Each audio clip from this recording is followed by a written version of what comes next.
Hi, my name is Mike Gibb. I run AccountsRecovery.net, and I'm excited to bring you today's webinar that will shed some light and talk about how to tailor your collection strategy for different generations. Trying to use the same script or letter, whether collecting from a baby boomer or a millennial, can make it difficult to collect from either. More agencies are developing customized scripts and messages to better connect with individuals, and I'm excited to be part of that discussion today. This webinar is being generously sponsored by Microbuild. You'll get the chance to hear more about them a little later in our program. I wanted to take a quick minute and say a few words about AccountsRecovery.net. AccountsRecovery.net is a news and information platform for the arm industry. The site publishes unique and curated content, including the Daily Digest email newsletter and the Getting to Know profile, as well as hosts webinars like this and delivers information across a multitude of communication channels. The site is free for anyone in the industry to use and is a great resource of news and insights to help educate and inform. I hope you all spend a few minutes every day checking out what the site has to offer. Let me tell you a little bit now about today's speakers. Sophie Benbenek is the head of data science at TrueAccord, a fintech startup working to reimagine debt collection for the customer-focused digital age. Sophie developed and designed TrueAccord's machine learning-based decision engine and now oversees TrueAccord's data initiatives across the country. Her analysis on internet usage trends in China earned her honors from the University of Chicago, where she holds a BA in political science and East Asian studies. Michael DeCarpio is the director of collections at RevSolve, a collection agency based in Scottsdale, Arizona that focuses on the medical and healthcare markets. Mike has been with RevSolve for the past 4 years. Prior to that, he spent 20 years working at Amcol Systems as the Director of Recovery Services and Vice President of Operations. Mike's core focus has been staff development and motivation, and the paramount piece of that has been identifying the right people up front. Brian Watkins began in the collection industry, as a salesperson for Southern Oregon Credit Service in 1990. In 2001, Brian and his wife Denise purchased the company when the original owners wanted to retire. Brian has twice served as president of the Oregon Collectors Association, has served on the legislative committee for his state unit since 1997, and currently is chairman. He has twice earned the Unit Leader of the Year award from ACA International. The format for today's webinar will be a discussion moderated by me. We encourage you to submit questions, and we'll get to them when the discussion is concluded. To submit a question, please enter it into the question tab on your Zoom webinar control panel. Also, today's webinar is an audio-only event. A recording of the webinar will be made available in the coming days on AccountsRecovery.net. And with that, let's begin today's discussion. And first, what I'd like to do is go around sort of the room, in air quotes, and I'll get each of the panelists to sort of share how they segment it, maybe talk about how they segment individuals into different generational or different categories. And Sophie, I want to start with you, please. Sure. So it is really important for me to start out with one big disclaimer, as we are a data-driven company. So age is a protected class, and we do not use that information in any part of our decisioning system. On a higher level, though, we like to think about treating the problem at TrueAccord instead of kind of extrapolating the problem from stereotypes. So there was an interesting article in the Collector magazine from March that talked about generations. And one of the big things they talked about is kind of how do you reach customers of different generations? And I would kind of translate that into technology savviness. And that's kind of how we think about it. We really live in a digital age. It's part of 21st century life. It's not just the people born into it. And we actually did a recent customer survey to kind of prove our hypothesis about digital channels work for all age groups. And we found that more than 50% of customers who use our digital-oriented channel are actually in the 50-plus age group. So to summarize, we do not really use generational categories, but try and break it down into the actual subsets we're really trying to get at there, like technology savviness. Excellent, thanks. Mike, what about you?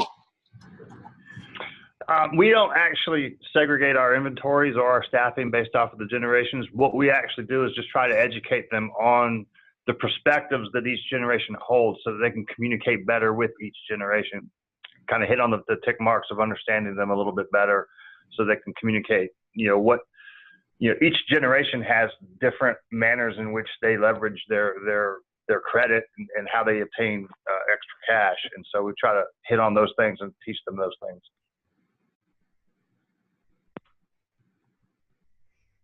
Great, thanks. And Brian?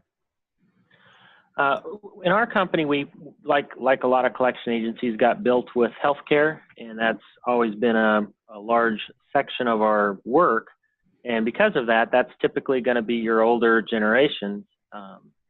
So getting too far into the weeds to try and deal with your 20-somethings when most of the work you have in that segment isn't really there. So we haven't really pursued very much on that side. However, the next largest group of business that we work for is community colleges, and we also do a lot of like municipal and court work. And so in that side of our work, we've definitely seen the technology, as Sophie said, that savviness come into play.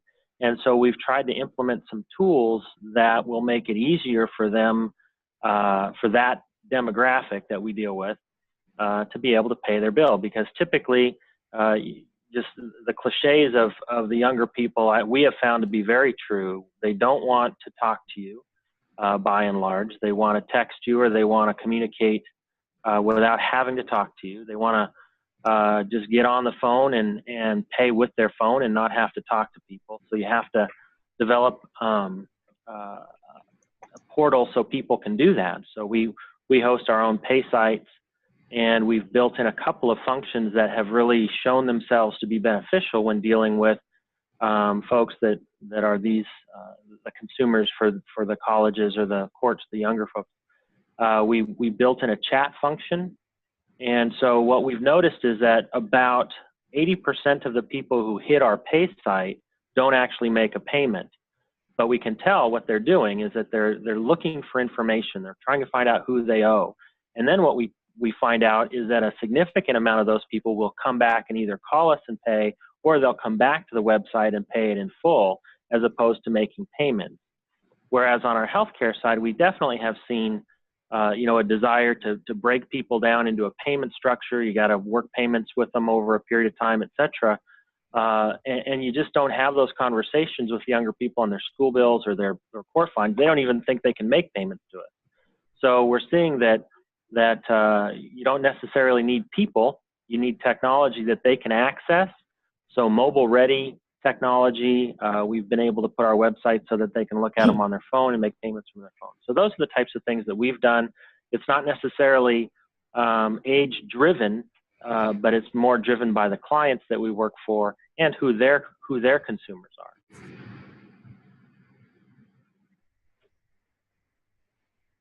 Excellent.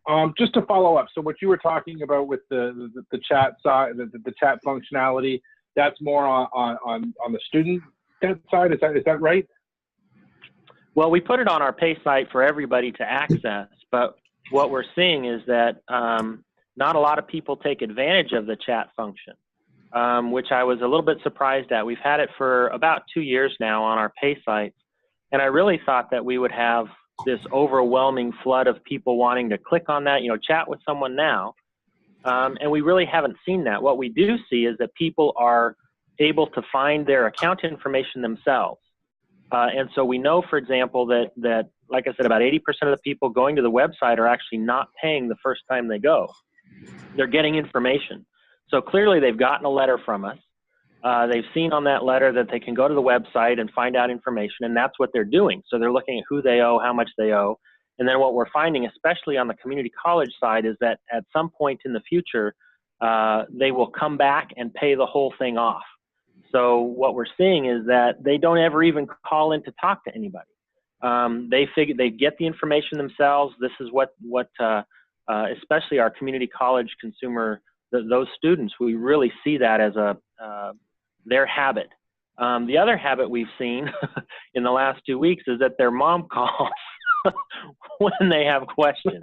So if they can't figure stuff out themselves, and we just onboarded a new community college, and so we've got thousands of new records in there, and literally I think we've had just as many parents call us as we've had students call us. And so that's the other thing that we're seeing with people in their 20s for these community college debts in particular, is that if they can't figure it out themselves, that's when they might either just continue to ignore us, they might call, or they might have their mom call. So those are kind of unique things that we're experiencing with people in their 20s right now.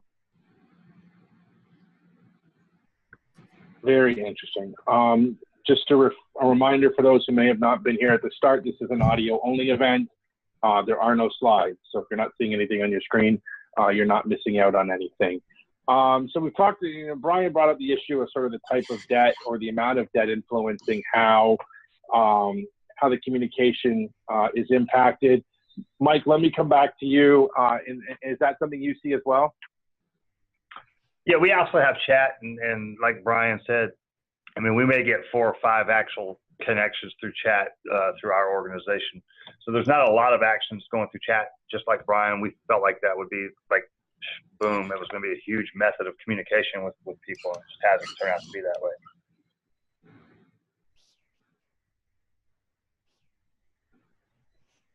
Did I answer your question? Yeah, absolutely. What about you, Sophie? Yeah, so we're a machine learning based system. So the debt type and the amount are really important features for us. We've especially found that the debt type is a really important feature for us in terms of types of communication. Different types of debt need really different descriptions. A lot of time what we find is there's a lot of confusion around why people are in debt in the first place, especially in things like DDA accounts or debt buyers especially. And tailoring our content to speak to those needs has increased engagement from 15 to 30%, especially on that debt buyer segment. Payment offers are obviously a huge thing that we also look at debt type and amount as well. We're a solely digital system, so only about 2% of customers on our platform ever speak to an agent via email, calls, whatever. So we really have to think carefully about the types of offers we put in front of people. I think Brian was talking about how customers get to the website and then they drop off. So our job, since we don't really want them to interact with the person, is to make sure that we're capturing that intent really well. About 90% of customers on our platform pay via payment plan. So this doesn't just stop with the initial commitment, but this is an ongoing communication. Okay. At this point, I want to stop for a minute and talk a little bit about today's sponsor, Microbilt. For more than 35 years, Microbilt has been helping businesses assess and manage risk. They were a pioneer in the now exploding alternative credit data space, and as such have refined their products and services to deliver true business value. Over the years, Microbilt has invested heavily in acquiring best-in-class data. They've built sophisticated systems for keeping data fresh and accurate, and powerful predictive models for making decisions around lending, leasing, collections, and risk management. With Microbilt, you can customize the products you need and how much you want to spend. And with all of its products are provided through a single, simple access portal. Whether you're working in originations or debt collections, screening a potential hire or tenant, planning for growth, or keeping up with regulatory requirements, Microbilt can be your partner, providing the insight and information you need to protect your business, grow your bottom line, and keep your company running smoothly. For more information, please contact Microbilt at 1-800-884-4747 or visit www.microbilt.com, and that's spelled M-I-C-R-O-B-I-L-T, microbilt.com. Thanks to them for sponsoring today's webinar. And with that, let's get back to our discussion. So Mike, I want to ask you, can you determine, or do you know, or is there a difference in recovery rates based on tailoring your message to individuals, either from different generations or different types of debt? Can you talk a little bit about that, please?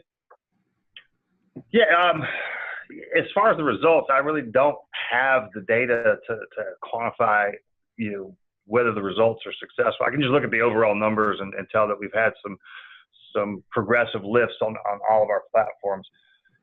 When you presented this webinar, it actually kind of triggered some thoughts for me to sit down and say, we really do need to do a little bit better analysis on our end to determine, which generational gap is, or which generational group is actually paying and liquidating at what rates, what's the average payments, what are we seeing as far as trends. And that's just something I've not done, but I'm definitely probably going to do going forward because of this you introducing this topic to us.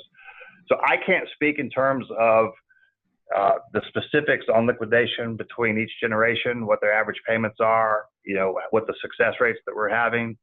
Our plan is to just basically overall, shotgun approach. How can we communicate with as many people as positively as possible to generate the best results.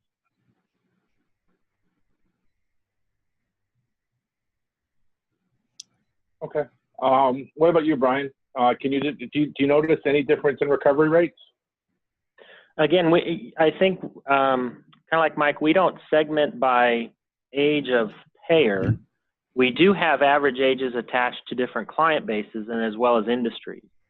So where we know, like in healthcare, hospital, for example, we know our average age is in the mid 40s for our typical consumer.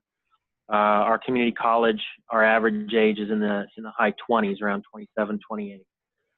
Our court work that we do, the average age is around 36 and a half, I think is the last time we looked at that.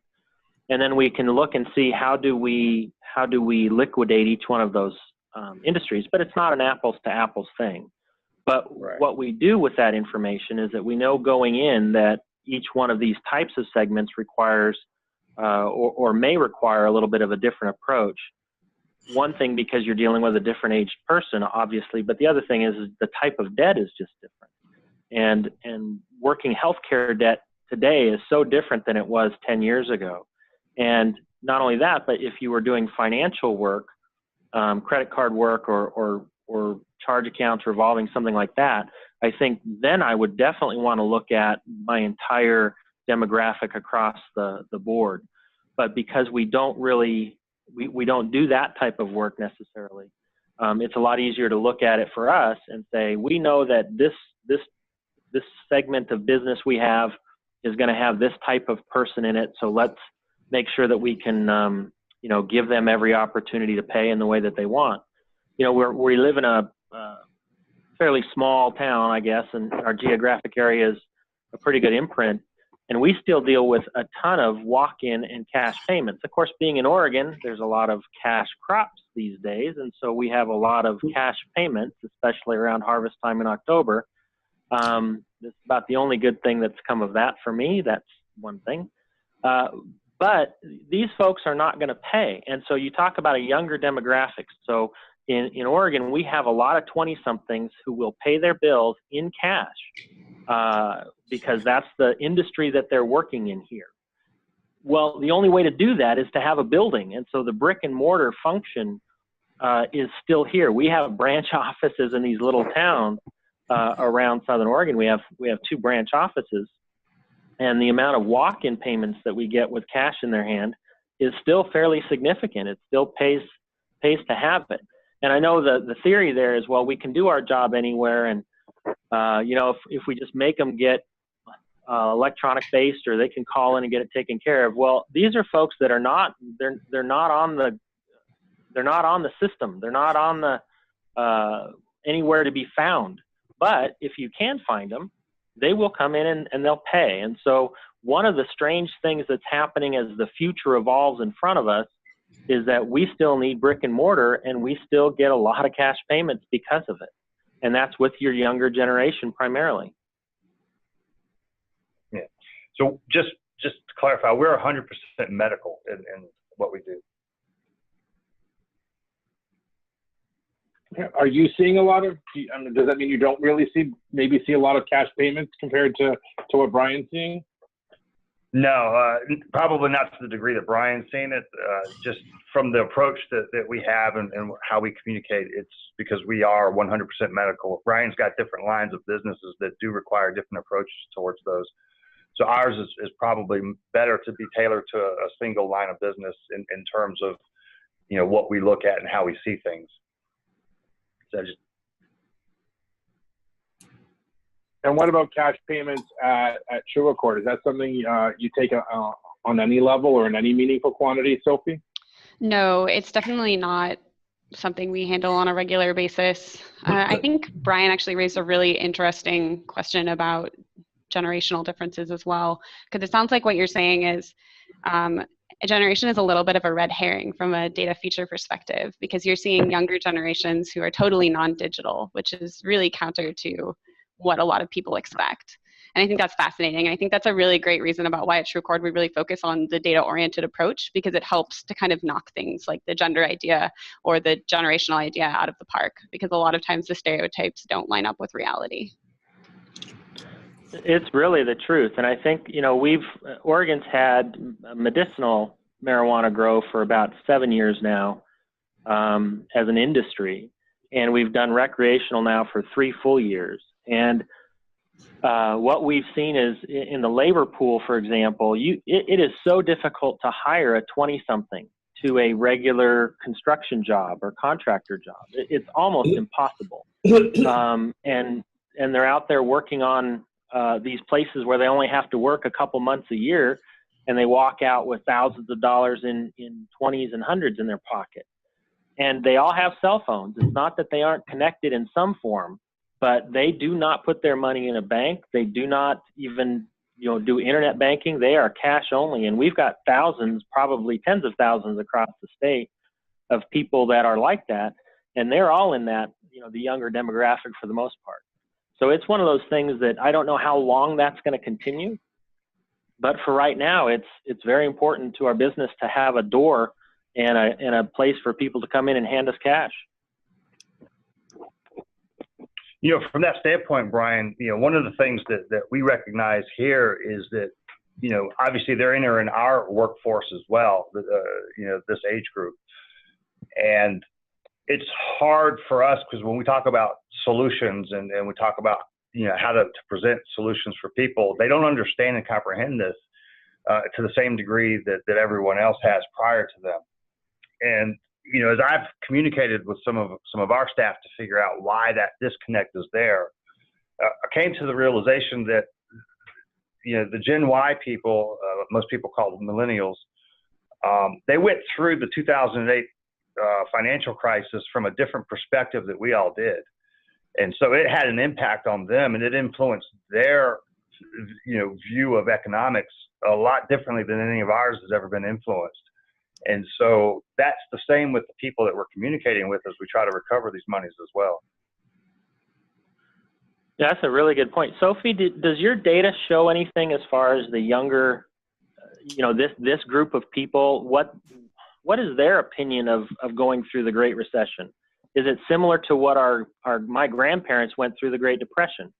Are they going to have a lifelong impact of not trusting corporate America? I mean, I read articles about that frequently. Does your data show that that's sort of where a lot of this, you know, a good amount of that group is?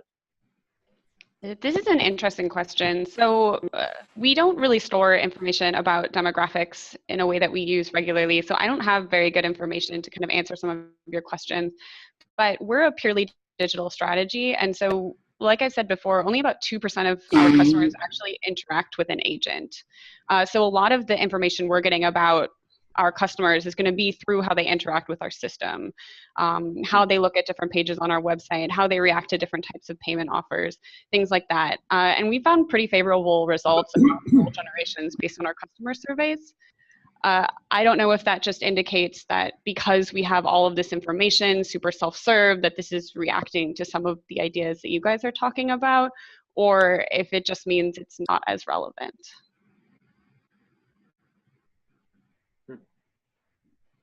It's interesting. Let me take this from 180 degrees, from the opposite, the other angle now. And we've talked about how maybe, you know, we're not looking at age because it's a class issue and protected classes, and we're worried about that. But what about from the age of a collector?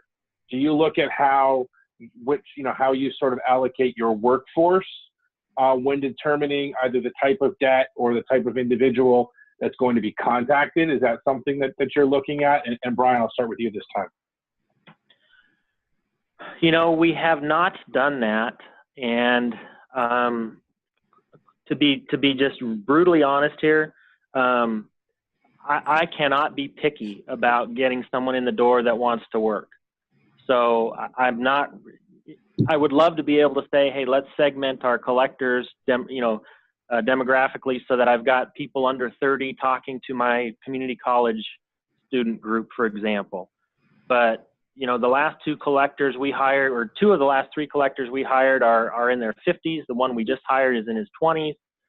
And honestly, just getting anybody in the door, I'm happy with. So beggars with labor can't be choosers. And So we just continue to work the way we always have, which is here's your pool, here's your desk, here's the accounts that you work, here's the people you talk to. And for us, it stratifies across all industries and all groups. What about you, Mike? I would love to be large enough to be able to stratify our strategies in that way. We just don't have the volume of collectors to be able to do that. It's one of the things that I've wanted to actually explore as we've grown is at what point do we have such a diversity and such a volume that where it doesn't water down our work strategies and our work plans. We just don't have the groupings that we can actually do that just because we don't have the number of collectors. But I would love to be able to sit down and segment my inventories out to match them up with the personalities and the age groups of the collectors. So to me, it's always been fascinating. I just haven't been able to practically get it done. It's a wish list thing.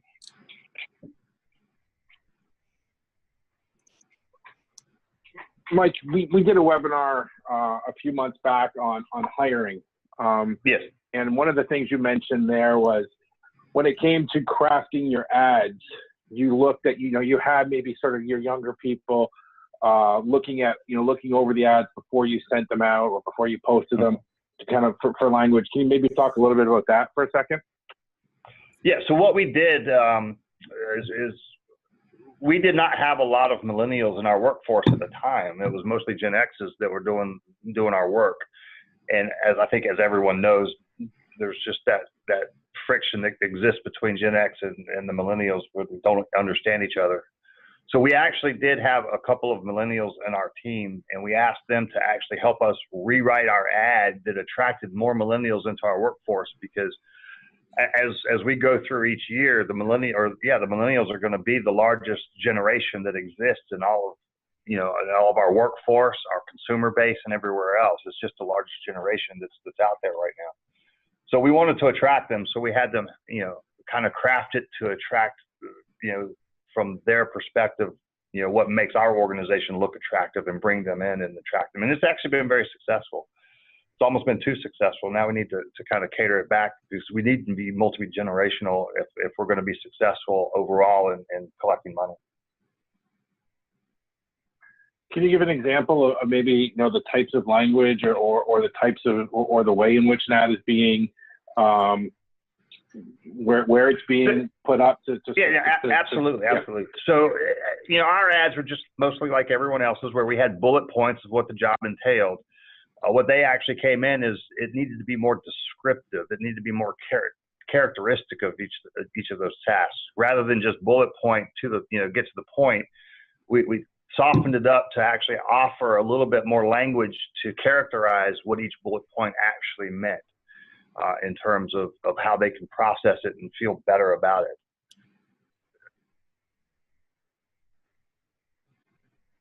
Got it. Excuse me. Got it. Thanks.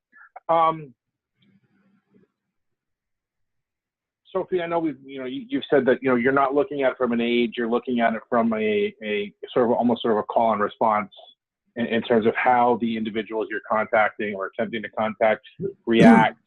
Can you maybe give some insight or some examples into how all of that data kind of gets categorized or gets segmented or gets maybe even applied in terms of a collection strategy? Sure. That's the whole meat of our industry here, so let me give a whack at it. So basically, we try and respond to what the customer is telling us, either explicitly through information they've provided via actual contacts with our agent or forms on our website, or more commonly, we infer it from how they're interacting with our system. So for example, we can usually tell within 2 weeks to 30 days what channel is going to be the best approach for these consumers based on how they've responded to the emails we send. So for example, if they open content, what content they open, if they click on content, how they interact with our web pages, do they start filling out forms? All of that information gets kind of bubbled up into individual pieces of our Heartbeat decision engine. So more concretely, I think one of the Q&A questions was about debt type. So for example, debt buyers. We know that a lot of times customers are really, really confused at what has happened to their debt. So one thing we do is we have special targeted content in our system, and our machine learning algorithms are able to kind of make the connection between this is a debt that's from a debt buyer. We need to send this type of content because this is going to be what they react to. And after we introduced that, we saw a 15 to 30% increased engagement. And from there, once they interact with the website, we'll kind of see what payment offers attract them and what don't. And we can use that to start iterating and kind of do a dynamic negotiation strategy with the offers that they have available. Does that answer your question? Are there specific things I can touch on more? No, that's great. Thanks. Just looking to sort of, kind of maybe sort of reframe the conversation a little bit, since maybe generational isn't the best way to approach the conversation. But I do think that there's a segmentation or categorization that in terms of sort of analyzing data that would, that a lot of people are either starting to do or are looking to do. And I think maybe that's an interesting conversation to have. Yeah, one of the most important kind of segmentations we do is engagement level. We're a digital-oriented platform. We use multiple different channels, but it all kind of breaks down because we have so much more data. We can classify customers really easily into engagement level, kind of break apart the passive engagement from active consideration to that on the verge of commitment level. And that's really how we target our strategies. Interesting. Collector Magazine published an article, I think it was in its March issue, on this topic of collecting from for different generations. And I happened to come across it the other day, and there was something interesting in there that I just kind of wanted to read and maybe sort of get a sense for whether or not anybody agrees or disagrees with this. And it says, using traditional methods to collect from Gen Xers and millennials often will not lead to desired results, either payment in full or even a partial payment. When dealing with tech-savvy consumers who only want to communicate through the same technologies that potentially create compliance issues for collectors, there needs to be an increased emphasis on ensuring that clear communications are established with generational consumers and that collectors fully explain the need to obtain permissions necessary to conduct business. Is that a dynamic that you're seeing or here or engaging in? And Mike, I'll start with you first. Yeah, there's some truth to that, but no, we're not seeing to the degree that they're describing it in Collector Magazine. Our connection rates haven't decreased over the years. Matter of fact, they've probably gotten better. The thing about the Gen Ys is that they still communicate with the Gen X's and the traditionalists, or excuse me, the baby boomers, because those are the parents and the grandparents, and that's their methodology of communicating.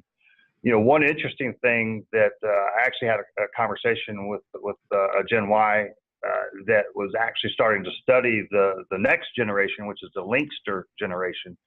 So I think in the next 10 years, yeah, we will face that. It will be an issue because I think that generation is going to be the one that has the connectivity issues if we don't modernize our approach. Part of the problem that we have, though, is we have a government that doesn't allow us to do some of the things that we'd like to be able to do to the degree we would to communicate with people. So hopefully in that period, by the time this next generation comes into our consumer base, we will be prepared to deal with them a little bit better. But as of today, no, I don't agree with that commentary. What about you, Brian? Do you think that this is maybe a problem that's on the horizon right now, but maybe necessarily isn't one that the collection industry really kind of needs to address immediately? It's a good question, and I think it's people, and maybe it's just from my own experience, I haven't seen that that's a problem. I agree with Mike. I think our connectivity rate is actually better now than it was, especially when Caller ID came out. I think one of the biggest changes with communicating with people, particularly younger people, is that leaving a voicemail message. There's been so much discussion over what message to leave, what message not to leave. Of course, the litigation in the industry is, I'm sure everybody's really familiar with it. But I recommend to everybody, if you haven't tried this, to do a campaign where you don't leave a voicemail. And then also make sure that your callback number looks like a business number. from everything that I've seen is that is really, and our experience is this as well. We have our name, a registered business name that goes out in the ID. We have the number that comes back to our office. You know, when people first started trying to figure out how do I get people to call, and caller ID was a big thing, what was happening is that, you know, mom and dad are sitting around the dinner table and you're calling at 6 o'clock at night. And so caller ID says, uh-oh, Southern Oregon Credit Service is calling. And so we're not going to pick up the phone. And so collectors started to get a little bit more ingenious about trying to have something on there by not having a name or a different phone number, rotating local numbers on there.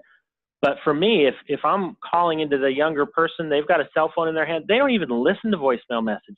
All they do is say, okay, what's this number? And when they want to, they'll hit dial back and ask who it is. And so having that functionality has been so much better, much more comprehensive in getting people to return your calls. So we don't really focus on messaging at all anymore. Leaving messages is really, in my opinion, especially with millennials, is a total waste of time. But the caller ID function and getting the call out there definitely still drives contact and communication back to us. We did try one of those vendors that does the voicemail without calling the phone. And I have a couple friends who love it. So I don't want to say that this is the only experience. My experience with it, we actually tried this on our college group, and what we got was a lot of angry people saying, "How did you get this on my phone without calling me?" So instead of having a "who is this" return call, we started off on the wrong foot right away. So we have found that to be one of the issues too, is that they already understand that you shouldn't be able to get a voicemail message on your phone unless the phone rings. And so they're mad when, we got a lot of mad people calling about that. But really, the connectivity, I don't find that to be much of a problem. In fact, I think, like Mike, it's better now than it was 6, 7, 8 years ago. And it's primarily because we're not focused on leaving messages. We're focused on getting a good caller ID and a good callback. Do you have any idea, insight as to why some of your colleagues are having such a good experience with it and why yours maybe didn't match up? It's an issue of capacity for us. We really don't need, and that's one of the main reasons we didn't go that direction, is that we really don't have a need for that. We're able to communicate with our current staffing levels and the way our business model works. So I think it's about broad geography. When you're dealing with a large area and people are used to not being in hometown America, where they can walk over and talk to the clients and walk over and talk to the business. I think because we're still very much in that mode, even though we reach across the entire state, as we get into farther away places from our building and our hometown and our clients and that kind of stuff, I think it becomes much more important to be able to get people to call you back, even if they call back and they're not very happy. But for us, I think it's just still because of our footprint and who we work with is still, it doesn't go across a big area. Does that make sense? I don't know if I'm saying what I want to say. Yeah, no, that absolutely does. Mike, let's start with you, and let's start with your experience with voicemails and messages. Is that something you're still doing, or something maybe you're not doing as much of anymore, similar to how Brian's operating? It's actually pretty similar to what Brian's operating. Back in 2015, when they came out with their interpretation of what the FTC should do, their interpretation of the TCPA regulations, we stopped delivering voicemails as well. So we don't do any messaging. We don't do message blasts like we used to. And quite frankly, it seems like it's actually encouraged people to contact us more because we don't bother them as much, kind of like what Brian was saying. So I agree with Brian completely on what he was saying and how he sees things as well. And what about with the ringless voicemails? Is that something you've tried or something you considered trying? We actually explored that, but in the test environment that we did, it wasn't 100% ringless. And whenever it did actually ring a phone and someone answered, it just dropped off and disconnected. So we felt that was more risky than it was something that we would want to pursue. Got it. At True Accord, Sophie, from what I'm understanding, I'm sure you can confirm this or explain it if I'm not explaining it properly, but you let the consumer sort of dictate. I mean, you make the first, I mean, is it an email at first and then the consumer, the consumer sort of drives how the communication goes from there? Yeah, that's a great description. And just to speak a little bit to kind of, I think, the initial high-level question, do we need to start thinking about digital communications in the modern age? It's great that you guys are still seeing good touch points, but on controlled tests between our platform and more traditional agencies, we do see 30 to 50% better on multiple different asset types. And I do think that speaks to the fact that the digital channel is a little bit more what the 21st century user is familiar with and comfortable with.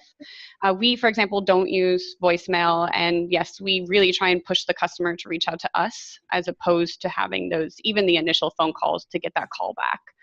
We find that outbound phone calls have maybe a 3% commitment rate, whereas inbound phone calls is more about 10%. And still the majority of those touch points are edge cases. Most people still do choose to pay via our digital platform without any agent interaction at all. Do you look at the other emerging technologies, I'll say emerging, but technologies maybe that the industry hasn't really sort of fully embraced yet, like texting or voicemail drops or email, sort of as the direction that the industry is heading, as long as sort of the regulatory side can eventually catch up? Yes, 100%. I mean, I think that's just the way the world is working nowadays. And if you go back to kind of traditional Darwinism, adapt or die. And I really do think that, even if you look at Facebook, that's a huge thing. It's only been around for maybe like 10 years, but already the newer generations aren't using it. Only about 15% of Facebook's users are actually in the like truly millennial category now. It's becoming an old person tool. And I think technology is like that. It's going to continue to move farther and farther in the future. And part of what we do at TrueAccord is try to consistently meet the customer where they want to be met. And that means figuring out what channels they're using and how we can effectively contact them on those channels.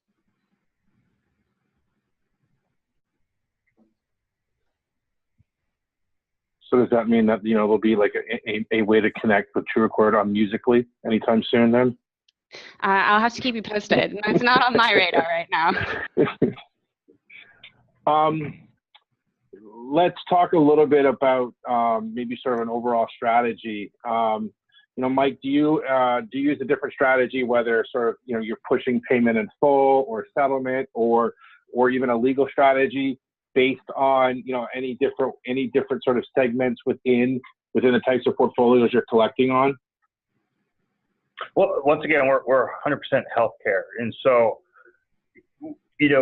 our strategy is that we want to educate our staff to apply some common sense when they're communicating with the different generations. Obviously, someone who's in their 20s isn't going to have the means to take care of something to the degree that someone in their 40s may have, but we have to discover what those means are with each person. So our strategies, again, is more shotgun blast. It's the same strategy across the board with everything. And we just try to hit as much of the target as we can just through common sense.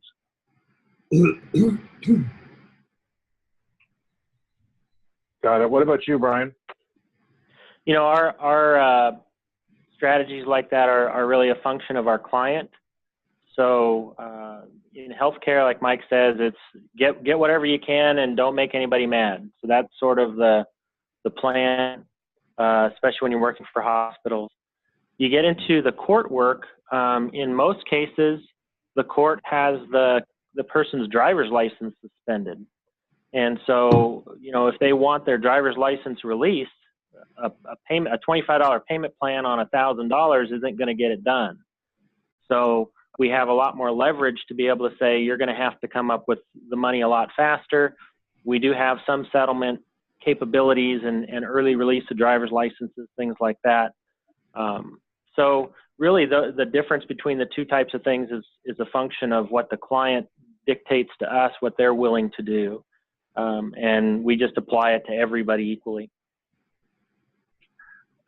That's an interesting topic I want to explore for a second, Brian. I'll come back to you. In terms of the interaction that you're having with the clients, are they looking at it from any kind of different segmentation? Like, we want you to do this with this group and X with this group and Y with this other group. Do they look at that, or do they let you sort of choose what strategy you think is best? If I were to have that conversation, I'm not sure any of my clients would do anything other than stare at me. I really don't think that they think that far about this stuff, which is fine, because that's why they hire the professionals like us to handle that for them. They're really interested. 10 years ago, they were interested in one thing, and that's their money. And now most of them are interested in two things, and that is they want their money and they want the same amount or more, and they want you to not cause them any problems. They don't want any complaints. They don't want any calls coming to their office. So that is almost the extent of 99% of my conversations with our clients, or when we're getting set up with a prospect. There is, and maybe I'm just unique that way, but we really have no conversations about, hey, what are you doing for the younger people? What are you doing for this? I mentioned we have pay sites. I mentioned they can go online and pay. They're mobile adaptive. We have chat functions. And everybody goes, whoa. Nobody ever asks, well, what are your results? And how does that work for people under 30? And and most of my people are of this age. And what are you doing about that?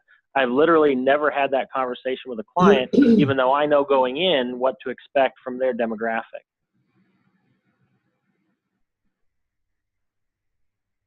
Okay, interesting. There are a few questions that have come in, and we're getting relatively close to the top of the hour. So before we wrap up, let me see if I can get to some of these. If you have a question, now would be the perfect time to type it into your Zoom webinar control panel and send it our way, and we'll try and get to as many of these as we can. Here's one for Sophie. Sophie mentioned communication by debt type. Would you be so kind as to expand on that, and give a few examples? For example, do student loan debts warrant more text email communications as opposed to telephone calls? This is a great question. So communication by debt type, what we find the debt type is going to be the most influential for isn't necessarily the channel, so text versus email versus phone versus social media, but more of the content of the communication. So we have 300 plus emails in our system, and so a lot of times when I'm saying communication by debt type, it's going to be helping us to divide that giant chunk of emails into what's going to work for this consumer. That being said, we do find that for example, student loans, usually we want to have a phone call with them or some type of interaction, but that's completing multiple different features, which is really important to understand that debt type and debt amount are sometimes linked. And it's really important to know which is the feature and which is, just an additional thing that gets added. So there are 300 different emails possible emails that someone can get. Is that what that means? Yes, more than 300 at this point. And so a lot of what our system is doing is figuring out how to send the right email to the right person at the right time. And that's a combination of compliance, heuristics, and machine learning. Wow. Here's a question. Do any of the panels send surveys to customers to gauge the most efficient digital channels to pursue? I'm happy to take the first whack at this one. So we do send periodic surveys to kind of understand what channels we might want to reach into. And then every time we launch a new channel, we do it in a proof of concept experiment, where usually we just start by giving customers the option of opting into that channel. And then we see what reactions look like. Do we get any complaints based on keywords, things like that. And after that stage, we decide if we want to actually invest in it. Push notifications is an example of this. We found that we actually had really similar opt-in rates to traditional e-commerce websites, which is a pretty good indicator that it's a channel we're going to be pursuing in the near future as a real strategy. We have not done surveys. We did track complaints for a period of time on people who wanted to be able to communicate with us via email or something like that. And the number of people who complained about it and raised it as an option was really less than 2% of all the people who pay. So we didn't think the liability trade-off was there for us yet. Yeah, we do not. Okay.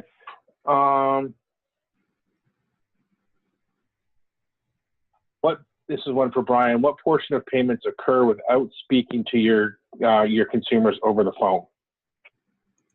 Oh, it's less than 3%. As far as web-based payments, well, let me see. Let me think about that again. If we're talking about just first-time web-based payments, the total number of payments that come in is about 3% of our total payments are web-based. Now, that doesn't include people who just send in money through the first letter or something like that. So if we're talking technology, it's not a big number yet. And then the number of payments that come in off of the first letter without anybody talking to them or another notice or subsequent to that, it's that I don't have an exact number for, but I do know the web-based payments, about 3%.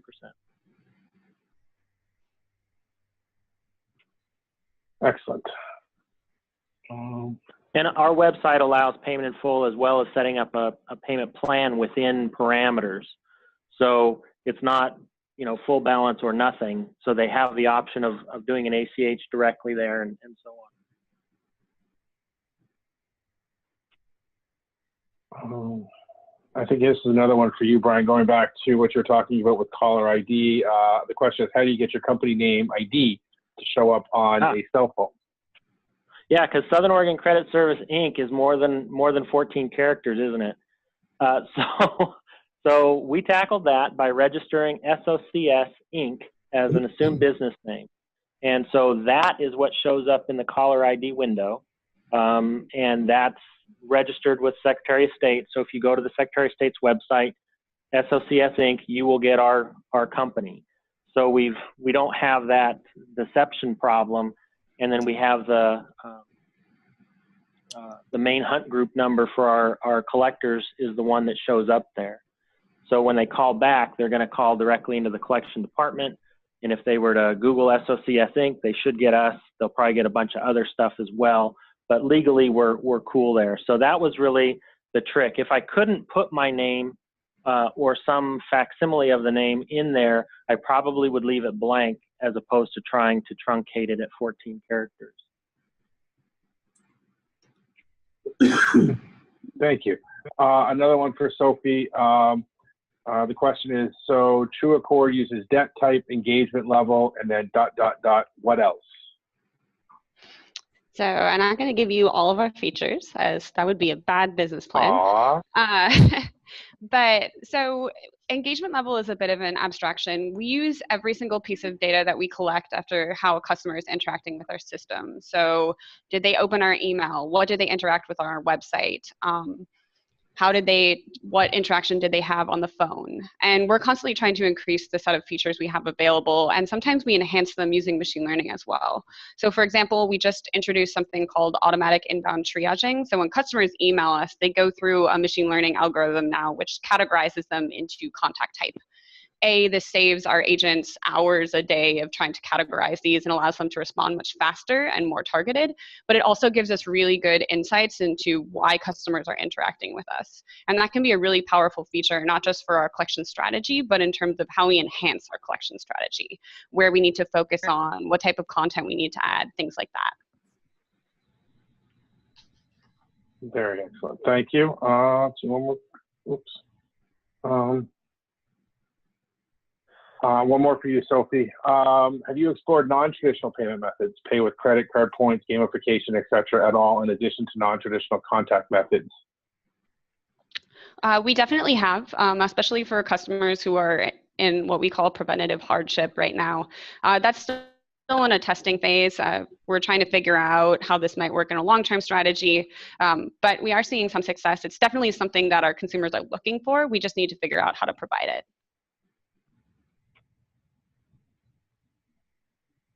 Okay, thank you. We're getting pretty close to the top of the hour, and what I'd like to do is give each of the panelists a chance. Mike, we'll start with you. Based on what you've heard, based on your experience, based on what sort of your view of where the industry is going, can you give any insights or share any ideas about how you'd like to further tailor your collection strategy based on either generational or any other way that you can segment your portfolios or the debtors you're contacting? No, absolutely. And kind of we hit on it earlier. One of the things that I'd like to do for myself as well as our organization, is to actually break down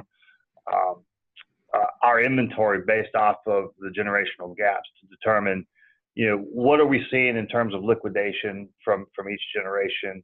What work plans can we possibly modify based on the generation to determine a better way to approach those particular segments instead of a one-size-fits-all approach?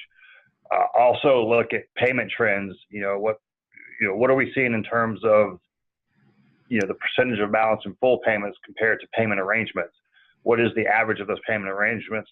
Those type of statistical data that's going to enable us to actually stratify our work plans a little bit better. So that's my walk away from this conversation. I'd like to be able to be more dynamic in terms of some of the other methods, whether it be app-based or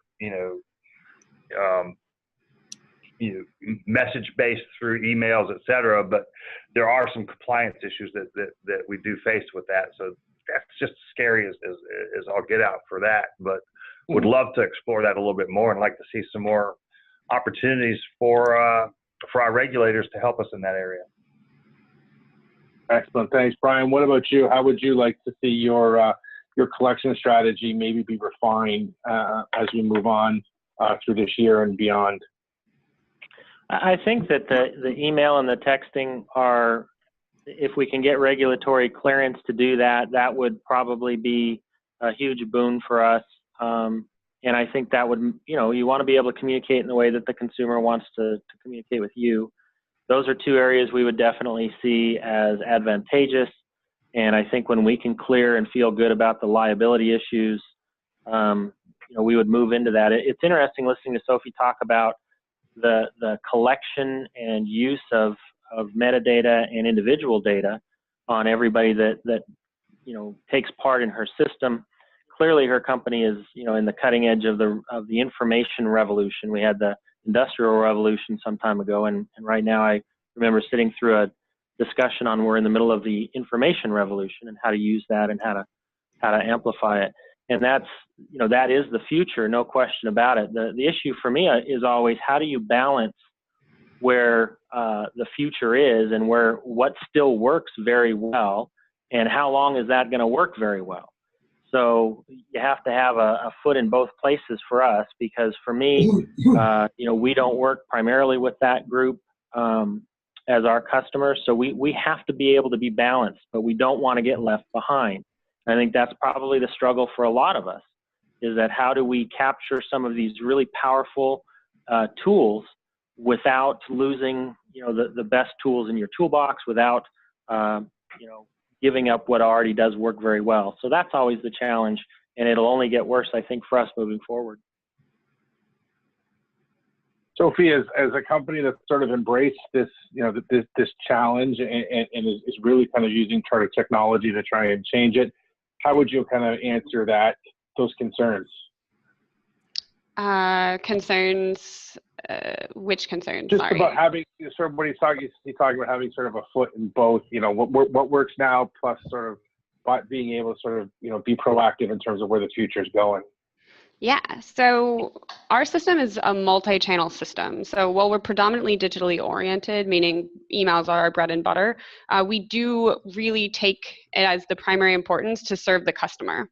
So we're thinking about what is missing from our product to miss different types of technology savviness levels, different types of debt types, different debt amounts, things like that. So we're really, really want to make sure that if somebody wants to talk to us on the phone or wants to get a letter, that we're making sure our product provides those things, both by collecting that kind of inference data from what they're doing. And we also build it out into our website where you can request a phone call if that's really what you want, or you can request a paper statement if that's really what you want. We're just trying to embrace the idea that debt collection is an emotional thing for a lot of people, and it should be as easy as possible.